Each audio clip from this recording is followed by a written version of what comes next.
అపరాజిత భార్యాభర్తల విభేదాలకు కౌన్సిలింగ్తో చెక్.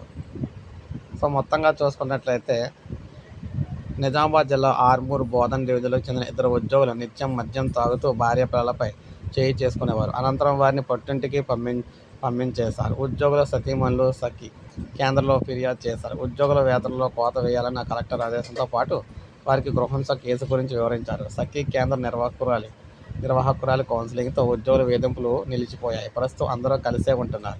నిజామాబాద్కు చెందిన మహిళలకు 4 పిల్లలు కలిగాక భర్త మరో వివాహం చేసుకున్నాడు. 3 పిల్లలను చదివించి వివాహం చేసిన తర్వాత 4వ కుమార్తెకు పెళ్లి చేయడానికి ఆమెకు చాలా కష్టమైంది. ఈ నేపథ్యంలో బాధితురాలు సఖి కేంద్రాన్ని ఆశ్రయించారు. వారు కోర్టులో కేసు పెట్టించారు. మొదటి వాయిదా కాగానే భర్త 15 లక్షలు 2 ఎకరాల భూమిని మొదటి భార్యకు అందించి రాజీ చేసుకున్నాడు.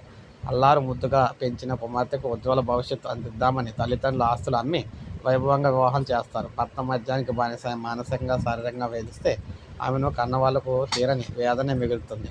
గృహహింసకు గురై భర్తకు దూరంగా ఉంటున్న బాధిత మహిళలు పిల్లలను పోషించలేక, ఉపాధి లేక తీవ్ర ఇబ్బందులు పడుతున్నారు. నిజామాబాద్ జిల్లాలో 2017 నుంచి ఇప్పటి వరకు 780 గృహహింస కేసులు నమోదయ్యాయి. సంవత్సరాల తరబడి కేసులు కొనసాగుతున్న తీవ్ర కుంగుబాటుతో ఉండే అతివలకు మేమున్నామంటూ భరోసా కల్పించడానికి కలెక్టర్ ఇలా త్రిపాఠి ఈ ఏడాది మే 2న మిషన్ అపరాజితకు శ్రీకారం చుట్టారు.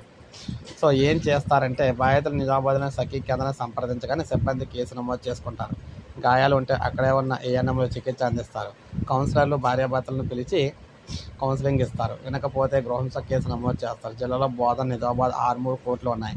ఇక్కడ పెండింగ్లో ఉన్న గృహహింస కేసులను ఇక్కడ అనుశీలత చేయడానికి ప్రొటెక్షన్ అధికారులుగా 3 మహిళా సిడిపిఓలను కూడా నియమించారు. వీరందరూ కోర్టులో పెండింగ్లో ఉన్న కేసులను పరిష్కరించేలా చూస్తున్నారు. బాధితులకు పరిహారం, రక్షణ అందేలా చూస్తారు. 2 నెలల్లోనే 45 మంది మహిళలకు న్యాయం జరగక 440 మంది కేసులు అయితే నమోదయ్యాయి. ప్రజావాణిలో అనేక మంది మహిళలు గృహహింసపై అర్జీలు ఇచ్చేవారు. ఈ నేపథ్యంలో మిషన్ అపరాజిత ఆలోచన వచ్చింది. బాధిత మహిళలకు జిల్లా యంత్రాంగం పూర్తిగా సహకరిస్తుంది. సో ఇది రాష్ట్ర వ్యాప్తంగా అయితే చేస్తే మొత్తంగా ఎవరికి కూడా కష్టం ఉండదని చెప్తున్నారనమాట. సో ఇల్లాలకి భరోసా మిషన్ అపరాజిత తెలంగాణ ప్రజలకు వరం లాంటిది అనమాట. సో ఇది అప్డేట్. ఒక లైక్ చేయండి, సబ్స్క్రైబ్ చేసుకోండి మన ఛానల్.